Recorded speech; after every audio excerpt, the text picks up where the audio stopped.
fidelidade a Deus a qualquer custo.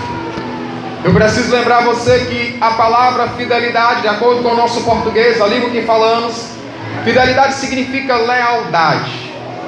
Fidelidade significa constância. Fidelidade significa firmeza. Fidelidade é qualidade ou característica de fiel. E a palavra fiel quer dizer constante, íntegro, exato. E também fidelidade quer dizer comprometimento com aquilo que abraçou, que agarrou. A pessoa que é fiel é aquele que assume um compromisso com alguém ou alguma causa e cumpre este compromisso. É alguém fiel. A Bíblia nos ensina que devemos ser fiéis aos homens também, mas a principal fidelidade é demonstrada a Deus, o nosso Senhor. Um dos propósitos desta reflexão é entender de que forma aqueles três jovens, Ananias, Misael e Azarias, cujos nomes babilônicos eram Sadraque, Mesaque e Abednego, demonstraram fidelidade a Deus. Eu quero que você entenda aqui nessa noite, o maior milagre, ou a lição mais importante dentro de Daniel capítulo 3, não é o fato da manifestação de Deus no meio da fornalha, é a fidelidade daqueles três jovens. Foram fiéis ao Senhor, foram leais ao Senhor, foram fiéis e leais aos ensinamentos que eles haviam recebido dos seus pais, de Deus, lá na terra que era deles, a terra de Israel. Então vamos pensar um pouquinho, Daniel capítulo 3. Ananias, Misael e Azarias são três amigos de Daniel. Todos eles são de linhagem nobre. Seus pais eram nobres lá em Israel. Nabucodonosor, por volta do ano 605, invadiu a cidade de Jerusalém, o território de Judá, por 3 vezes durante um período de 19 anos. 3 vezes ele invadiu Judá. A Babilônia era um reino que estava se levantando, se erguendo, e na época era o maior império do mundo. Era o maior governante, o maior império, Nabucodonosor. Então ele saiu conquistando terras e levando de todas as terras, de todas as tribos, de todas as línguas, de todos os povos, pessoas cativas para a Babilônia. E dentre esses cativos que foram levados de Judá e de Jerusalém, estava Daniel, Ananias, Misael e Azarias. Tinham aproximadamente entre 17 a 19 anos de idade. Nabucodonosor separa os que eram de linhagem nobres, os que eram belos, formosos, inteligentes. Dentre eles estavam os jovens hebreus Daniel, Ananias, Misael e Azarias, e foram provados ali pelo rei. Foram aprovados e passaram por um teste e por assimilação da cultura babilônica. Eles tinham que aprender a língua, os costumes, as leis e até mesmo acerca das divindades babilônicas. Os jovens que fossem aprovados no final de 3 anos iriam auxiliar o rei no domínio do império. Ora, se o império estava composto por tribos, línguas e nações que Nabucodonosor havia dominado, então ele contava com pessoas daquelas próprias nações para ajudá-lo no domínio do império. Os irmãos estão entendendo? Diga amém. Amém. Entre os jovens que Deus abençoou, deu a graça e foram aprovados ali, estavam os cativos de Judá, Daniel e os outros 3 amigos de Daniel, Ananias, Misael e Azarias. No capítulo 2, Nabucodonosor, nos fatos que é relatado ali no capítulo 2, Nabucodonosor tem um sonho. E Deus estava revelando a ele, Nabucodonosor, acerca dos impérios mundiais. Os grandes 4 impérios que iriam existir neste mundo. E por fim o império do Senhor Jesus Cristo, retratado no sonho como uma pequena pedra que atingia os pés, metade de barro e metade de ferro daquela estátua, derrubava toda a estátua, e aquela pequena pedra se transformava em um grande monte e inundava, enchia toda a terra, que é o reino do nosso Senhor Jesus Cristo. Nabucodonosor fica perturbado com o significado daquele sonho e manda chamar todos os magos, astrólogos, instruídos, bruxos, feiticeiros e coisa desse tipo, para dizerem para ele o significado daquele sonho. E eles reunidos disseram: Nabucodonosor, conte-nos o sonho e te daremos a interpretação. E aí eu parafraseio agora o texto, ele diz assim: vocês são besta? Vocês querem me enganar? Se eu der o sonho para vocês, fica fácil. Eu quero ver se vocês são bons, dando-me um sonho e a interpretação dele. Se virem, porque se isso não acontecer, vocês serão mortos. Aí eles chegaram para Nabucodonosor e dizem: olha, isso é impossível. Isto aí que tu está pedindo só é possível pelos deuses, e os deuses não habitam na terra. Aí Nabucodonosor mandou matar todo mundo. Quando o chefe do exército começa a execução daquela ordem, aí Daniel intervém. Daniel toma conhecimento, intervém, fala com ele, pede um tempo para orar ao Senhor e levar ao imperador, a Nabucodonosor, a interpretação do sonho. Daniel chama Ananias, Misael e Azarias, homens de oração. Como é bom ter pessoas que oram com você e por você, pessoas a quem você chega e ore por mim, por essa causa, e a pessoa se põe em joelho para orar com você. Daniel era jovem, aproximadamente entre 17 e 19 anos de idade, mas era jovem de oração e contava com amigos que eram amigos de oração. Glória a Deus! Aleluia! Jovem não pode ter amigo que não goste de oração. Amigo não. Colega talvez, companheiro de classe talvez. Amigo não. Amigo é diferente. Amigo é aquele que vai na sua casa, é aquele que sai para fazer alguma coisa junto, por exemplo, numa refeição. Você vai na casa dele, ele vai na sua casa. Ele conhece da sua intimidade, você conhece da intimidade dele. Esse é amigo. Um jovem cristão, um senhor, uma senhora, um irmão, uma irmã, não pode ter amigo que não goste de oração. Porque se não gosta de oração, não gosta de Deus. Se não gosta de oração, não gosta de Bíblia. Se não gosta de oração, não gosta de fazer aquilo que fazemos essa noite, cultuar ao Deus dos deuses, Rei dos reis e Senhor dos senhores. E aí eles estão com Daniel, estamos contigo, Daniel, vamos orar sim. E a Bíblia diz que Deus em sonho deu a Daniel, eita Deus, o sonho e a interpretação do sonho. Esse é Deus. Esse é Deus. O resto é conversa fiada. Daniel leva a interpretação para o rei. E aí o rei recebe a interpretação e aí quer honrar Daniel. E Daniel diz: juntamente comigo honrem também meus amigos, aqueles que me ajudaram em oração. Daniel lembra? Ananias, Misael e Azarias. Aí a Bíblia diz que eles foram prosperados. Nabucodonosor deu a ele postos de elite no império. Foram ajudar Nabucodonosor a governar o império. Amém? Até aqui todo mundo entendeu? Amém. Chegamos nos relatos do capítulo 3. Nós estamos pensando como Ananias, Misael e Azarias, ou Sadraque, Mesaque e Abednego, demonstraram fidelidade a Deus. Eles estão na Babilônia. Daqui a pouco Nabucodonosor tem uma ideia infame, talvez pensando no sonho que ele teve, porque Deus disse que ele era a cabeça de ouro, era aquele que iria iniciar os governos mundiais. Então, como ele também queria usar todos os meios para unificar o reino, então ele usa agora a religião falsa.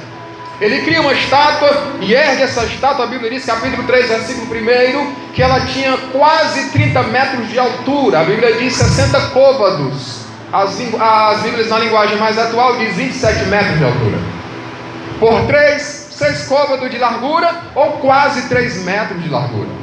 Colocou no campo de Dura, próximo à capital do império, que era Babilônia, de forma que de muito longe se vissem aquela imagem refletida nela à luz do sol. Era folheada a ouro, não era toda de ouro maciço, mas era coberta de ouro, revestida de ouro, folheada a ouro, como você quiser.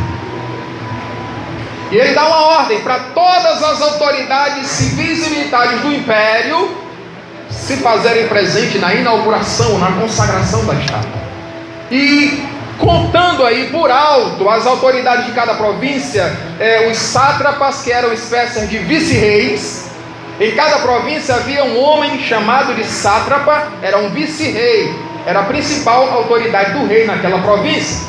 É mais ou menos assim como, levando em consideração aqui a geografia e a estrutura política do Brasil, os 27 estados fosse aquele império, compôs aquele império, e cada governador fosse um sátrapa.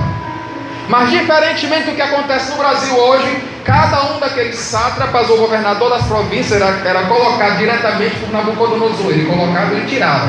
Era a representação máxima do reino dentro da província. Também estavam ali os presidentes, os conselheiros, os oficiais, os juízes.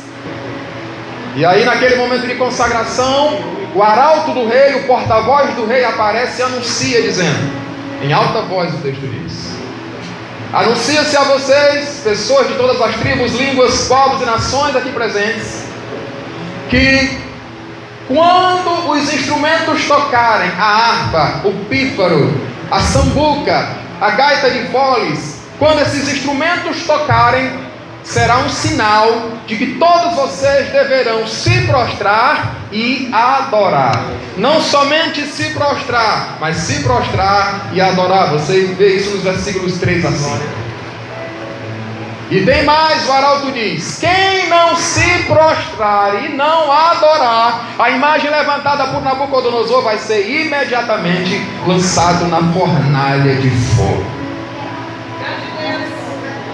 Aqui é quando o Estado institucionaliza a idolatria, ou cria leis para legalizar aquilo que é errado diante de Deus. O Brasil está vivendo isso de algumas décadas para cá, de alguns anos para cá. Pessoas a quem a população brasileira elege, pessoas responsáveis por fazer e criar as leis, estão criando leis para afrontar a Deus, para obrigar o cristão a se dobrar diante daquilo que é errado, a praticar aquilo que é pecado. Você está entendendo? Diga amém. Ananias, Misael e Azarias, Sadraque, Mesaque e Abednego estão ali porque eles são pessoas do Estado, são funcionários públicos, vamos dizer assim, tem que estar presente na reunião. Mas quando a orquestra toca, a Bíblia diz, versículo 7: portanto, no mesmo instante em que todos os instrumentos tocaram, aí todo mundo começa a se prostrar. Pensei, o campo de Dura cheio de gente, quase 900 pessoas, todo mundo começa a se dobrar e se curvar e adorar a estátua que Nabucodonosor havia levantado. Pensei, todo mundo se dobrando, todo mundo se curvando, só autoridades do reino. Mas ficam de pé 3 jovens, Daniel, aliás, Sadraque, Mesaque e Abednego. Eles ficam de pé. E a Bíblia nos informa que não foi no dia seguinte, não foi uma semana depois, nem um mês depois, mas imediatamente, no mesmo instante, versículo 8, no mesmo instante alguém foi lá denunciar eles. Alguém foi lá dedurar eles. E preste atenção, as pessoas que foram delatar estes jovens eram pessoas que haviam sido beneficiadas por Daniel, quando Daniel interviu e defendeu a classe dos sábios, magos, astrólogos, que iam morrer por não interpretarem o sonho. Mas Deus deu a Daniel a revelação, o sonho e a interpretação, e eles ficaram livres, não morreram. Deveriam ser gratos a Daniel, mas não. Eles tinham inveja, porque além deles não ser da nação, naturais da nação, ocupavam cargos de posição, de destaque. Onde você chegar,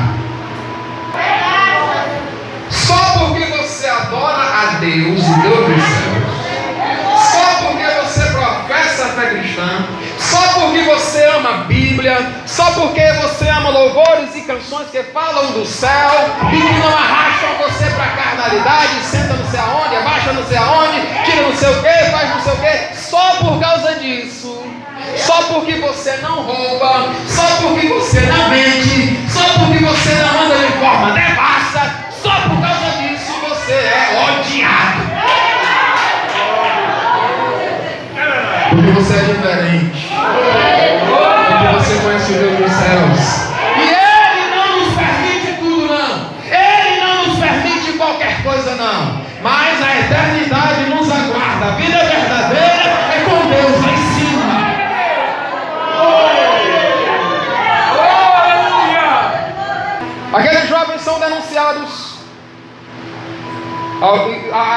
A equipe que denuncia eles chegam lá e diz: ó, Nabucodonosor, vive para sempre. Puxa saquinho. Eles não queriam que Nabucodonosor vivesse para sempre, era só conversa. Ó, Nabucodonosor, vive para sempre. Ó rei, não é verdade que você fez um decreto, um edito, uma lei, que todo mundo, ao ouvir o som da orquestra, da música, dos instrumentos, se dobrasse, se prostrasse, se curvasse diante da estátua que você levantou?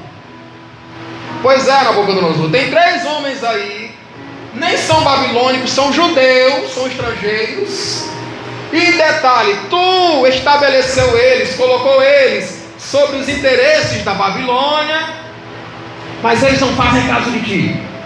Eles não estão nem aí para ti. Primeiro, não servem aos deuses que tu serve, e não abriram exceção nem dessa vez, só com essa estátua que tu levantou. Não abriram exceção. Eles são irredutíveis. Nabucodonosor, cheio de ira e furor, diz a Bíblia, mandou chamar eles até a sua presença. Quando eles chegaram ali, Nabucodonosor diz: é verdade, ó Sadraque, Mesaque e Abednego, que vocês fazem isso propositalmente? Não adoram os meus deuses, nem adoraram, nem se prostraram diante da imagem que levantei? Vamos fazer o seguinte, eu vou dar para vocês uma segunda chance, uma segunda oportunidade. Vou ordenar que a orquestra toque novamente, que a música role, porque, irmãos, em meio à música muita gente entra. Tem gente que até diz assim: não, eu danço conforme a música. E o mundo é assim, o mundo dança conforme a música. Qual é a música que está rodando agora? Homem não é homem, mulher não é mulher. Depois que ele nasce é que ele vai decidir a música que está rodando no mundo. E muita gente está indo com essa música. Não, você não precisa se guardar puro e pura até o momento do casamento. Pode fazer sexo logo antes do casamento. É a música que está rodando aí há muito tempo. E muita gente está dançando conforme a música. Mas crente não. A orquestra do inferno pode tocar, mas ele não dança, nem roda, nem se prostra. Ele permanece de pé e fiel a Deus. Irmão, não é fácil. Todo mundo fazer uma coisa que acha que é certo, e você ficar na história como aquele que é errado. Aí Daniel, Ananias, Misael e Azarias, ou Sadraque, Mesaque e Abednego, respondem com as palavras que a gente leu aqui. Agora imagine responder ao maior imperador da época, a maior autoridade na época, um homem ímpio, cruel, que por onde passava matava, tinha matado, quem sabe até os pais daqueles meninos, daqueles jovens que estavam ali agora. E eles disseram, eles responderam, a fé deles era unânime, ninguém discordou um do outro, todo mundo estava na mesma. Não, vamos ser fiéis até o fim. Custe o que custar, custe a vida, olha a cabeça, vamos ser fiéis até o fim. Não. Disseram a Nabucodonosor: olha, não vamos te responder nada. Talvez em outra ocasião alguém, talvez até eu, queria dar uma aula de teologia lá para o índio. Não, rapaz, Deus é assim, tal. E eles disseram: não vamos te responder nada.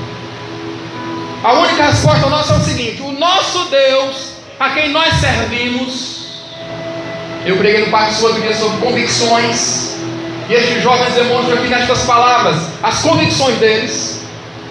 O nosso Deus a quem nós servimos, você precisa ter convicção que serve a Deus. Eles disseram: o nosso Deus a quem nós servimos pode nos livrar. Outra convicção: Deus tem o poder de livrar. Você precisa ter essa convicção. Agora eles demonstram a confiança: e Ele nos livrará. Detalhe, irmão, ninguém tinha dito, Deus não tinha se manifestado e tinha dito: eu sei com vocês na fornalha, não tenham medo, fiquem de pé, fiquem firmes. Deus não disse para eles. Nesse episódio não. Deus disse através da palavra. Deus disse através da palavra que eles conheciam que Deus é fiel e que você pode confiar em Deus, porque o caráter dele é fiel. Ele é justo, ele é bondoso. Ele não admite nem compactua com injustiça. E Eles estavam sofrendo naquele momento de injustiça também.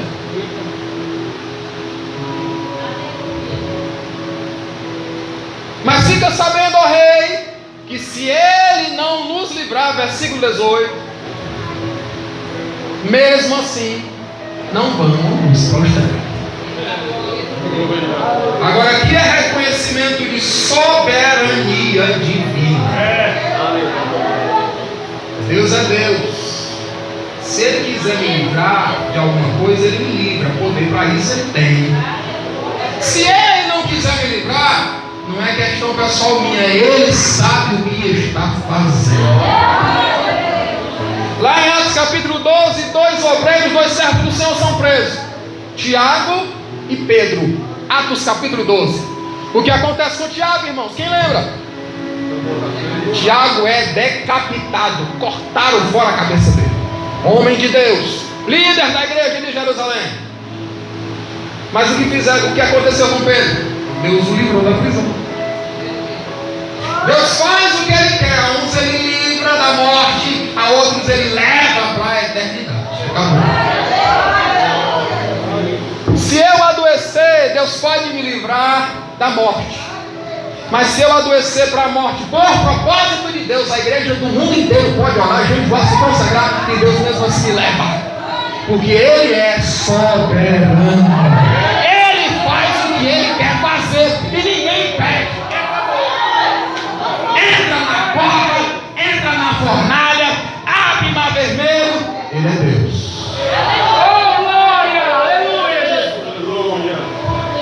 Fica sabendo, ó rei, que se Ele não nos livrar, mesmo assim não vamos nos prostrar diante dos teus deuses, nem adorar a imagem que tu levantaste. Ei, coragem! Tem misericórdia, Jesus. Eu não sei se é essa coragem, mas eita coragem.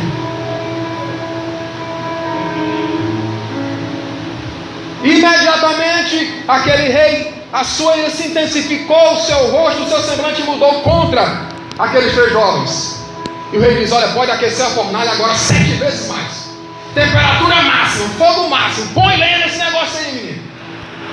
Eu quero queimar carne de crente. Isso é palavra minha, estou só parafraseando.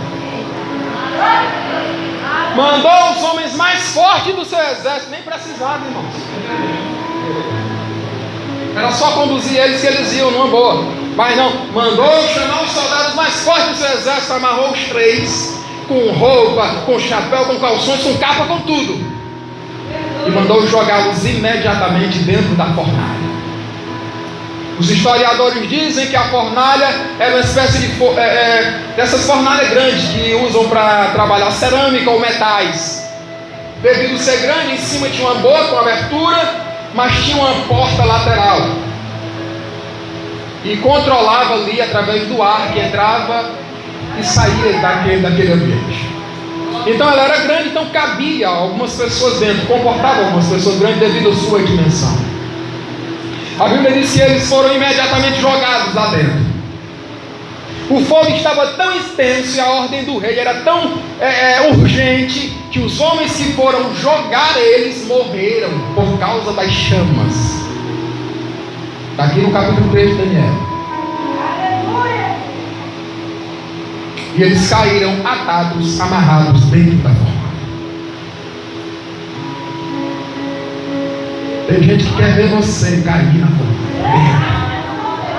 Tem gente que quer ver você lá na cova dos leões, no lugar de destruição. Quer ver todo mundo menos você. Procuram, como fizeram com Daniel e como fizeram com eles, procuram um meio, um motivo para detonar você. Não é só para prejudicar, é para matar você. Mas quem serve a Deus, ele permanece de pé e fiel. Só sai da terra quando Deus quiser. Só sai da função quando Deus quiser. Só sai do ministério quando Deus quiser. Só quando Deus quiser. Quando eu fui apresentado para o diaconato do pastor João Cícero Barbosa Dias, lá no Parque jovem ali, ele passou quase 10 anos lá, não, um pouco mais de 10 anos, quase 11. Meu nome foi apresentado para o diaconato. Boa parte dos obreiros disseram: não, por mim o nome dele não passa. Mas passou. Deus faz aquilo que Ele quer fazer. Eles caíram matados dentro do fogo. Nabucodonosor, espantado, se levanta e grita para os seus oficiais dizendo: não foram 3 homens amarrados, atados, que nós jogamos dentro do fogo? Eles disseram: sim, rei, verdade, positivo. Eu vejo 4, não 3, 4 homens, não estão amarrados, estão soltos, estão passeando dentro do fogo. Passeando dentro do fogo. Quem passeia dentro do fogo, irmão, só crente. Crente cheio da presença de Jesus, acompanhado por Jesus, ele caminha dentro do fogo. Ele não teme, de certa forma, ser lançado em fogo e fornalha, em cova. Ele conta com a presença e com a providência de Deus. Aleluia! Irmãos, aconteceu ali um milagre. O fogo não queimou eles. Eles não foram incinerados, uma fornalha. A Bíblia diz que não havia nenhum fio de cabelo que houvesse sido queimado. O corpo deles estava sem nenhuma lesão, nem as vestes tinham cheiro de fumaça. O Deus que controla todas as coisas entrou ali e neutralizou o poder das chamas. Eles ficaram passeando dentro do fogo. O negócio estava tão bom que se o rei não estiver dizendo: vem pra fora, eles ficavam lá. A presença de Jesus estava lá, até que eles seguiam mais. Quando o fogo está rolando, a chama tentando arder, os leões rodando em volta, mas se a presença de Deus está lá, tem que você mais. A presença de Deus resolve tudo. Vou concluir já já. Nabucodonosor chama aqueles jovens, eles saem. E quando eles saem, toda a cúpula governamental que ainda está presente ali, verificam, examinam eles e percebem que eles estão ilesos. E aí Nabucodonosor abre a boca e diz, quase em brados: bendito seja o Deus. Final do capítulo 3 de Daniel, confira aí. Bendito seja o Deus Altíssimo de Sadraque, Mesaque e Abednego, que enviou seu anjo e livrou os seus servos que confiaram nele, porque desobedeceram a palavra do rei, preferiram entregar os seus corpos do que adorar outro Deus que não seja o seu Deus. Por mim, pois, é feito um decreto. Agora ele faz uma lei que vai beneficiar os judeus e a lei cristã, a religião divina.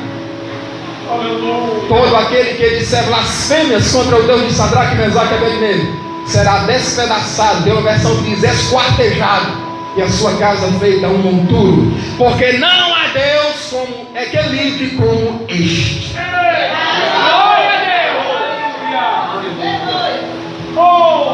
Foi assim que aqueles jovens demonstraram ser fiéis a Deus. Irmãos, a fidelidade a Deus, nós aprendemos com isso, com o exemplo deles, que a fidelidade a Deus independe do lugar. Eles estão aqui na Babilônia, um país ímpio, com a adoração de muitos deuses, com muitas práticas pagãs, com muitas práticas imorais, fora do meio do convívio do seu povo, do culto a Deus. Eles estão ali, mas são fiéis a Deus. Que conversa é essa? Na faculdade não dá para servir a Deus. Que conversa é essa? Irmão, meu ambiente de trabalho é tão hostil que não dá para servir a Deus ali. Que conversa é essa? A fidelidade a Deus independe do lugar. Em terceiro, aprendemos com estes jovens que a fidelidade a Deus traz bênçãos grandiosas. Veja que a presença de Deus entrou com eles e se manifestou dentro da fornalha. Resultado da fidelidade deles. A presença de Deus se manifestou naquele império. Um outro resultado é que o nome de Deus foi glorificado. Nabucodonosor glorificou a Deus, dizendo: não há Deus como aquele livro como esse, o Deus de Sadraque, Mesaque e Abednego.